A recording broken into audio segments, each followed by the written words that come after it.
Eu lembro que quando criança minha avó falava com as plantas e quando ela tinha que sair, as plantas ficavam tristes, ela tinha as pteridófitas, né, que é chamada de samambaias. E aí vovó ia para a Feira de Santana, que é uma cidade próxima daqui, quando passava 2 dias, quando voltava as bichinhas estavam tristes, a gente colocava água, mas era a presença da minha avó que deixavam elas mais vistosas, né? O primeiro passo é a gente ter essa sensibilidade, identificar que não é simplesmente um pedaço de folha que a gente arranca e joga lá, mas é um ser que está ali para nos servir.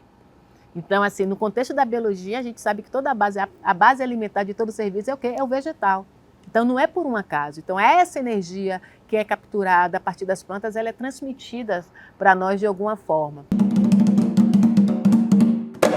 Os pajés utilizavam ervas medicinais e rezas para afastar maus espíritos. E aí, com a colonização, os portugueses começaram a enviar cada vez mais missionários para poder interromper essas práticas, né? E aí, muitas mulheres da época que se interessavam por utilizar essas ervas, elas utilizavam as ervas, só que elas não conheciam as rezas que os pajés faziam. Então, elas misturavam isso com rezos cristãos. Essa junção acabou criando o que a gente conhece como as rezadeiras e as curandeiras do Brasil, que é bem comum, né? Principalmente nos interiores, e que antigamente era o que tinha, porque antigamente você não encontrava uma farmácia em cada esquina para poder curar os seus males. O vovô, ele tinha mania de pegar aquela planta malmiqué, né? E aí eram umas flores amarelinhas, e macerava com alho e fazia uma tintura com álcool. E aí usava nas articulações.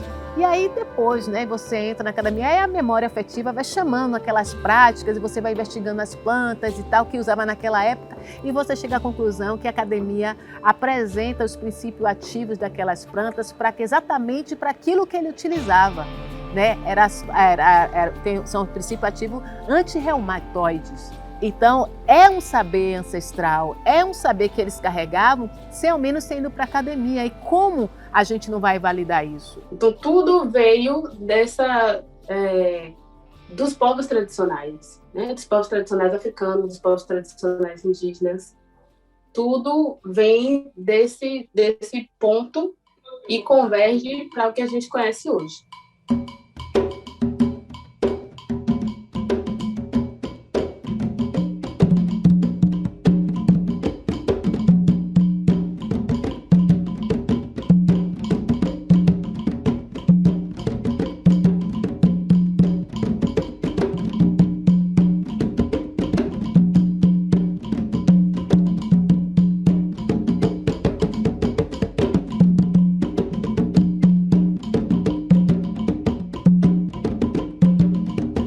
E as plantas, ela vem para curar.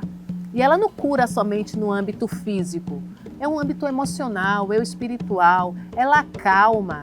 E a gente precisa entender isso. Em tempos de pandemia, o que tem salvado muitas vidas é essa, por exemplo, reaproximação com essas senhoras que são belíssimas e importantes para nós. Principalmente aquelas que têm propriedades que vão combater a ansiedade, que vão combater a insônia e vão ajudar a combater o medo.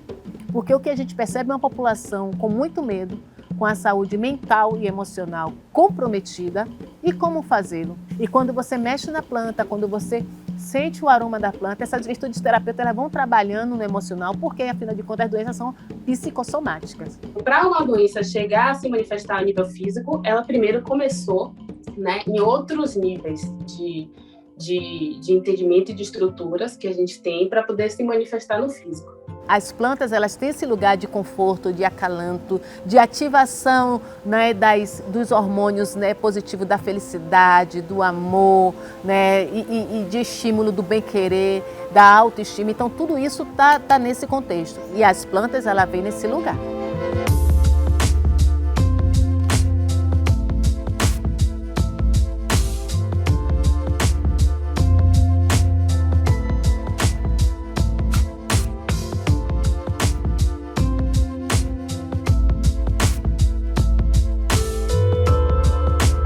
Ajuda a combater o racismo a partir do momento que eu proponho e dou visibilidade, né, às comunidades, às pessoas que atuam no meu trabalho.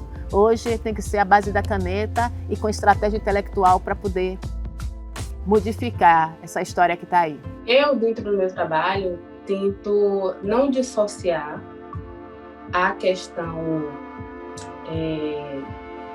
da terapia holística com as questões sociais e as questões raciais. Eu entendo que a gente, na verdade, tem que usar essas terapias, né, holísticas, seja ela quais forem, para poder buscar a causa de adoecimento dos nossos irmãos, né, das pessoas que nos procuram.